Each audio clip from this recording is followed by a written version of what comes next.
Hello everyone, आज है 10 अगस्त और आज इस वीडियो में हम बात करने जा रहे हैं सन फार्मा के बारे में। देखिए, सन फार्मा के शेयर में आज बढ़िया रैली आई है। 4% तक ये शेयर उछल चुका है और 550 रुपए के आसपास ये शेयर अभी ट्रेड कर रहा है। इस वीडियो में हम बात करेंगे कि सन फार्मा के शेयर में जब इतनी बड़ी रैली हमें ऑलरेडी देखने को मिल चुकी है, तो क्या खरीदारी करना यहाँ पर सही रहेगा कि नहीं, और जिन्होंने खरीदारी की है उनको यहाँ पर क्या करना चाहिए। तो देखिए, वीडियो को मैं शुरू करूँ उससे पहले अगर आपने अभी तक चैनल को सब्सक्राइब नहीं किया है तो प्लीज अभी इसे सब्सक्राइब कर लीजिए, क्योंकि आगे भी बहुत सारे वीडियोस हैं जो आपको काफी ज्यादा हेल्प करेंगे। तो चलिए शुरू करते हैं। तो जैसे कि आप देख सकते हैं कि 545 रुपए के आसपास ये शेयर अभी पहुंच चुका है और उसका जो प्रीवियस क्लोज था वो 525 रुपए के आसपास था। 550 का इसने हाई भी बनाया और अभी भी अपने हाई के साथ ही ये शेयर ट्रेड करता हुआ देखने को मिल रहा है। अगर आप मेरे चैनल को रेगुलर फॉलो करो तो सन फार्मा के ऊपर इससे पहले भी मैं वीडियोस बना चुका हूं। और आप देखिए, मैंने 19 जुलाई को एक वीडियो बनाया था सन फार्मा के ऊपर, जब शेयर 500 रुपए के आसपास ट्रेड कर रहा था। और तब भी मैंने कहा था कि खरीदारी की है तो बने रहो, जरूर आपको शेयर में तेजी देखने को मिलेगी। और उस वक्त मैंने यहाँ पर 525 रुपए के आसपास का टारगेट दिया था। और जब टारगेट हिट हो गया तब एक और वीडियो मैंने बनाया था, और वो वीडियो मैंने बनाया था 4 अगस्त को, मतलब आज से 5 दिन पहले ही मैंने वीडियो बनाया था। तब शायद 528 रुपए के ऊपर ट्रेड कर रहा था। और तब भी मैंने कहा था कि खरीदारी करी है तो अभी बने रहो, फ्रेश बाइंग करना चाहो तो कर सकते हो। और नेक्स्ट टारगेट 550 रुपए का मैंने यहाँ पर दिया हुआ था, और आज वो 550 रुपए का टारगेट भी हिट हो चुका है। तो आज बात करना यहाँ पर जरूर बनता है कि अब यहाँ पर क्या करना चाहिए, मुनाफा वसूली कर लेनी चाहिए या फिर अभी भी शेयर में बने रहने के चांसेस है। तो उसी के बारे में हम बात करेंगे। उससे पहले पिछले एक महीने का हम ग्राफ देख ले तो पिछले एक महीने में सनफार्मा का जो परफॉर्मेंस है वो काफी शानदार है। 10.5% से 11% की बढ़िया रैली हम यहाँ पर देख चुके हैं। 475 रुपए तक का लो बना था और उसके बाद जो तेजी आई आप देख सकते हैं कि बहुत बड़ी रैली हमें देखने को मिली है। और 70-75 रुपीज तक का प्राइस रेंज हम यहाँ पर देख चुके हैं बहुत ही कम वक्त में। पिछले एक साल में अगर हम देखें तो एक साल में सनफार्मा के शेयर में 30% तक की तेजी है। अब देखिए, कोविड के चलते शेयर 324 रुपए तक टूट गया था, लेकिन उसके बाद की जो रैली है वो वाकई काबिल तारीफ है। शेयर ऊपर ही ऊपर जा रहा है। अगर थोड़ी सी गिरावट बीच में आ भी जाती है तो उससे भी कई ज्यादा बड़ी तेजी हमें देखने को मिलती है। फिर थोड़ी सी गिरावट आती है, फिर कई बड़ी तेजी आती है, फिर थोड़ी सी गिरावट, फिर एक बहुत बड़ी रैली भी हम यहाँ पर देखने को मिल जाती है। तो सन फार्मा के शेयर में, इवन सन फार्मा ही नहीं, अभी सभी फार्मा शेयर्स में एक बढ़िया रिटर्न देखने को मिल रहा है, क्योंकि पेंडेमिक का हाल है, कोविड की सिचुएशन है, और उसमें जो फार्मा शेयर्स है वो काफी ज्यादा तेजी से दौड़ रहे हैं, क्योंकि अभी की हालत उसी तरीके की बनी हुई है कि हर कोई फार्मा कंपनी में निवेश कर रहा है। पिछले 3 साल की हम बात करें तो 3 साल में सन फार्मा का जो शेयर है उसमें हालांकि 18 से 19% का ही ग्रोथ देखने को मिला है। 675 रुपए तक शेयर ट्रेड कर चुका है। और 10 साल की बात करें तो 10 साल में सन फार्मा का जो शेयर है उसमें 211% का ग्रोथ है। आप देखिए, शेयर 1170 रुपए तक ट्रेड कर चुका है। 2010 में 175 रुपए तक का लो बना था, बाद में जो रैली आई है शेयर बहुत ही कम वक्त में पहुंच गया 1170 रुपए तक, लेकिन उसके बाद एक बहुत बड़ी गिरावट भी शुरू हुई है। देखिए, सन फार्मा में पहली चीज तो मैं ये कहूंगा आपको कि मैं आपको ये शेयर 5 या 10 साल के लिए रिकमेंड बिल्कुल भी नहीं कर रहा हूँ। मैं ये आपको ये शेयर इसलिए रिकमेंड कर रहा हूँ, तो अगेन मैं कह दूं, मैं सन फार्मा के शेयर को आपको 5-10 साल के लिए रिकमेंड नहीं कर रहा हूं। मैं आपको शॉर्ट टर्म के लिए सन फार्मा कह रहा हूं कि शॉर्ट टर्म के लिए आप इसमें प्ले कर सकते हो। गिरावट आने पर खरीदारी करो, प्रॉफिट होने पर आप बेचकर एग्जिट भी यहाँ पर कर सकते हो। ये वो शेयर नहीं है जिस पर आप आज खरीदारी करो 5 साल के लिए भूल जाओ, जी नहीं।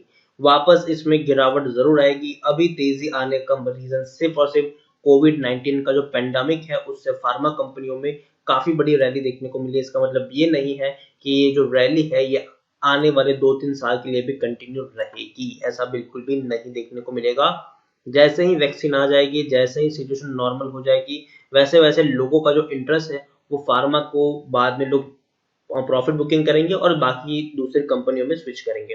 तो वो चीजें आपको देखने को मिल जाएंगी। तो इसीलिए मैं अगेन कह दूं, फार्मा कंपनी के शेयर में बढ़िया रैली देखने को मिली है, लेकिन ऐसा नहीं है कि आप यहाँ पर अंधाधुंध पैसा लगाओ 5-10 साल के लिए भूल जाओ, जी नहीं। आपको यहाँ पर शॉर्ट टर्म के लिए प्ले यहाँ पर आप चाहे तो कर सकते हो। लॉन्ग टर्म के लिए प्ले अभी के लिए मुझे नहीं लगता कि उतना सेफ रहेगा आपके लिए। लार्ज कैप स्टॉक है ये, 1,28,000 करोड़ से भी ज्यादा का इसका मार्केट कैप है। एनएससी में अगर हम देखने जाए तो 1 करोड़ से भी ज्यादा का वॉल्यूम ट्रेड देखने को मिला है, और अभी वक्त हुआ दोपहर के 12:35 हुए हैं, और 1 करोड़ से भी ज्यादा का ऑलरेडी वॉल्यूम ट्रेड हमें सन फार्मा में देखने को मिल चुका है। काफी बड़ी क्वांटिटीज में यहाँ पर लोग खरीदारी और बिकवाली का काम कर रहे हैं। शेयर होल्डिंग की बात करें तो प्रमोटर के पास 54.69% की होल्डिंग है, एफआईएस के पास 12.70% की होल्डिंग है, म्यूचुअल फंड के पास 10.69% की होल्डिंग है, इंश्योरेंस कंपनीज के पास 8.54% की होल्डिंग देखने को मिल रही है। एफआईएस और म्यूचुअल फंड ने थोड़ी सी होल्डिंग अपनी गिराई है, लेकिन उसके सामने इंश्योरेंस कंपनी ने एक बहुत बड़ी होल्डिंग यहाँ पर खरीदी भी है। उसके अलावा अगर हम देखें तो प्रमोटर की बात करें तो संघवी फाइनेंस प्राइवेट लिमिटेड है, जिनके पास 40.31% की होल्डिंग है, और प्रमोटर के द्वारा हालांकि 10% जितनी होल्डिंग गिरवी भी है। 47 म्यूचुअल फंड स्कीम में अपना पैसा लगाया, 626 जितने एफआईएस भी यहाँ पर इन्वेस्टेड है। हाईएस्ट पब्लिक शेयर होल्डर की बात करें तो एलआईसी देखने को मिल रहा है 6.56% की होल्डिंग के साथ। इंडिविजुअल इन्वेस्टर होल्डिंग 7.45% देखने को यहाँ पर मिल रही है। शेयर होल्डिंग की अगर सॉरी डिविडेंड की मैं बात करूं तो 300% का डिविडेंड भी ये पे कर रहा है, और काफी बढ़िया डिविडेंड पे किया। इसी साल फरवरी महीने में इन्होंने ये डिविडेंड पे किया है। देखिए फार्मा कंपनी को लेकर पिछले कुछ दिनों से काफी ज्यादा डिस्कस है, क्योंकि अगर ट्रंप की सरकार जो बनी है वो अमेरिका में, तो वहां पर एक चीज यहाँ पर चल रही है कि ट्रंप ने कहा कि बाई अमेरिकन, मतलब अमेरिकन की जो बनाई चीजें हैं उसको खरीदो। Order for essential drug may have limited impact. तो देखिए इससे अभी भी एक रिपोर्ट ये भी आ रही है, भले अमेरिका में ट्रंप ने ये कहा है कि अमेरिकन कंपनियों की बनाई चीजों का ही इस्तेमाल करो, उसके साथ उन्होंने खुद जो दवाइयां है उसको लेकर भी कहा है कि अमेरिका में बनने वाली दवाइयों का इस्तेमाल करो। उसके लिए उन्होंने खुद एक बड़ा सा कॉन्ट्रैक्ट दिया है, जहाँ एक बहुत बड़ी कंपनी जो पहले जैसे कि मैं आपको यहाँ पर दिखाने की कोशिश करूँ, देखिए US government 765 million loan to Eastman Kodak को, इतना बड़ा इन्होंने लोन दिया है सरकार ने, ताकि वो क्या करेंगे। पहले देखिए कोडेक मेनली फेमस था अपने कैमरास और फिल्म बनाने को लेकर, लेकिन अब वो प्रोड्यूस करने वाले pharmaceutical ingredients of generic drugs is also being seed up. देखिए यहाँ पर ये लोग अब फार्मास्यूटिकल को लेकर ड्रग बनाने वाले हैं, तो इससे कहीं ना कहीं जो ऑर्डर है by American order also propose to provide some relaxation of US manufacture. देखिए अमेरिका की जो मैन्युफैक्चरिंग कंपनीज है उनको थोड़ी सी रिलैक्स मिलने वाली है आने वाले दिनों में, कुछ गवर्नमेंट की तरफ से भी उनको सहायता मिलने वाली है। तो इसका कहीं ना कहीं इम्पैक्ट बाकी कंपनियों पर भी पड़ेगा, इंडियन कंपनी चाइनीज कंपनी के ऊपर पड़ेगा, लेकिन चाइनीज कंपनियों के ऊपर ज्यादा इम्पैक्ट पड़ेगा और इंडियन कंपनी के ऊपर उतना इम्पैक्ट नहीं पड़ेगा। ऐसे हमारे इंडियन फार्मास्यूटिकल जो अलायंस है उनका ये मानना है, जो लॉबी है उनका मानना है, देखिए ये है कि impact on Indian drug companies. तो देखिए इंडियन ड्रग कंपनीज जो यूएस में एक्टिवली काम करती है उसमें एक सन फार्मा भी बहुत बड़ा नाम है। देखिए the Indian pharmaceutical alliance the main lobby represent large Indian drug maker said it is a keen watching the development as the US is a key market for pharmaceutical export. देखिए India के लिए भी US एक बड़ा market है, Indian companies वहां पे काफी बड़ी मात्रा में फार्मा से जुड़ी हुई एक्सपोर्ट करती है चीजों का। We are studying the executive order and so we can't comment on the moment. अभी उनका ये कहना है कि अभी इसके बारे में कुछ भी कहना बहुत ही ज्यादा मुश्किल है, लेकिन साथ ही साथ उन्होंने ये कहा है कि अभी सिचुएशन ये है कि this measure are targeted mainly at China. जो सिचुएशन अभी यूएस में क्रिएट हो रही है इसको लेकर उन्होंने मेनली टारगेट चाइना को किया। China due to ongoing US China hostile and may have benefit India strategically. तो उससे एक चीज ये भी है कि वो लोग मेनली चाइनीज कंपनी को टारगेट करें, जिससे इंडियन कंपनीज को थोड़ा सा फायदा भी मिल सकता है।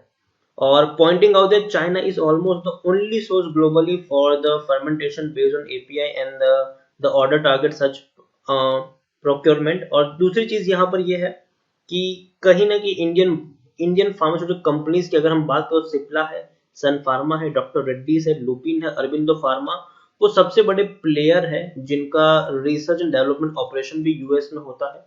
तो काफी बड़े प्लेयर्स है, और जो इफेक्ट होने वाला है मुझे लगता है कि अभी भी इंडियन कंपनीज को उतना ज्यादा नुकसान नहीं होगा। मेनली जो नुकसान यहाँ पर होने वाला है यूएस बिजनेस से, तो वो सिर्फ और सिर्फ चाइनीज कंपनियों को होने वाला है। सन फार्मा की मैं बात करूं तो अभी भी टेक्निकल रेटिंग इनकी काफी शानदार देखने को मिली है, काफी हाई पी के ऊपर शेयर भी पहुंच चुका है 43.84, जबकि इंडस्ट्री पी 35 के आसपास है। बुक वैल्यू 101 है, प्राइस टू बुक वैल्यू 5.36 है, ईपीएस 12.42 है, डिलीवरी तकरीबन 26 के आसपास देखने को मिली है। 96% लोग खरीदने की सलाह दे रहे हैं, 1% लोग होल्ड, मतलब टोटल 97% लोगों का यहाँ पर पॉजिटिव व्यू है। उनका मानना है कि दमदार क्वालिटी का ये शेयर है, अभी भी तेजी आने की संभावना है, तो डरने की जरूरत नहीं है। खरीदारी करना चाहो तो कर सकते हो, और खरीदारी की है तो बने रह सकते हो। 3% लोगों का यहाँ पर मुनाफा वसूली करने का भी पॉइंट ऑफ व्यू जरूर है।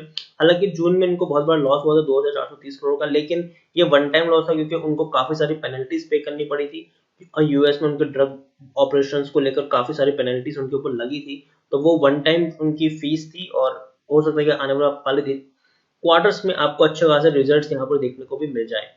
ओवरऑल आप सन फार्मा के अलावा कुछ और फार्मा कंपनीज भी है जिस पर आप नजर रख सकते हो, जिसमें से एक कंपनी है सिप्ला। एक कंपनी सिप्ला भी बहुत बड़ी कंपनी है, और एक और कंपनी है जिस पर भी अगर आप चाहे तो एक नजर रख सकते हो, और वो है Cadila health care.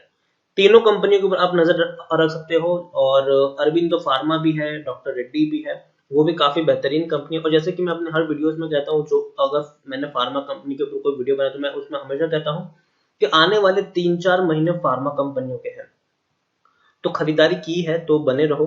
Fresh buying जरूर आप कर सकते हो, आने वाले 3-4 महीने जरूर फार्मा कंपनियों को रहेंगे, लेकिन जैसे ही धीरे धीरे लगेगा कि अब पेंडेमिक ओवर होने वाला है, तब फार्मा कंपनियों के शेयर में आपको थोड़ा सा प्रेशर देखने को मिलेगा, और लोग यहाँ से मुनाफा वसूली करेंगे, लोग यहाँ से पैसा निकालेंगे और बाकी कंपनियों में लगाना पसंद करेंगे, जहां पर बाद में तेजी की उम्मीद है। अभी जो कंपनियां पेंडेमिक के चलते बर्बाद हो रही है या फिर उसके शेयर्स काफी सस्ते हो चुके हैं, उसमें लोग अभी खरीदारी नहीं करेंगे, लेकिन जैसे ही वैक्सीन आ जाएगी, जैसे ही धीरे धीरे लगेगा कि अब पैंडेमिक ओवर होने की कगार पर है, तो लोग इन कंपनियों से पैसा निकाल कर उन कंपनियों में निवेश करना शुरू करेंगे, जिन कंपनियों को इस पैंडेमिक ओवर होने से बहुत बड़ा फायदा मिलने वाला है। तो ये चीज भी आप ध्यान रखिएगा, जैसे ही आपको लगे कि धीरे धीरे पैंडेमिक ओवर होने की कगार पर है, धीरे धीरे हम वैक्सीन हमें मिल जाने वाली है, तो याद रखिए लोग पैसा निकालना शुरू करेंगे। तो आप भी फार्मा कंपनियों में ये मत सोच के बैठिए, ये या फिर ये मत अज्यूम करके बैठिए कि मैं इसमें 5 साल 2 साल का निवेश करके बैठूंगा। जी नहीं, यहाँ पर आपको शॉर्ट टर्म का ही गेम खेलना है, और शॉर्ट टर्म का ही निवेश के लिए आपको यहाँ पर सोचना है। तो अगेन नेक्स्ट टारगेट, पहले जब शेयर 450 पे था तब मैंने 500 का टारगेट दिया था, 500 पे था तब 525 का टारगेट था, 525 पे पहुंचा तो 550 का टारगेट था। अब जब ऑलरेडी 550 पर पहुंच चुका है तो मुझे लगता है कि यहाँ से 575 रुपए के भी आपको टारगेट्स देखने को मिल जाएंगे। तो यही कहूंगा कि खरीदारी की है तो बने रहो, फ्रेश बाइंग करना चाहते हो तो कर सकते हो, डरने की जरूरत नहीं है। और इसी के साथ वीडियो को एंड करूंगा। अगर आपको वीडियो पसंद आया हो तो प्लीज इसे लाइक करें, शेयर करें। अगर आप चैनल पर पहली बार आए तो प्लीज सब्सक्राइब करें, और सन फार्मा के बारे में आप क्या सोचते हैं वो भी आप मुझे कमेंट में लिखकर बता सकते हैं। Thank you.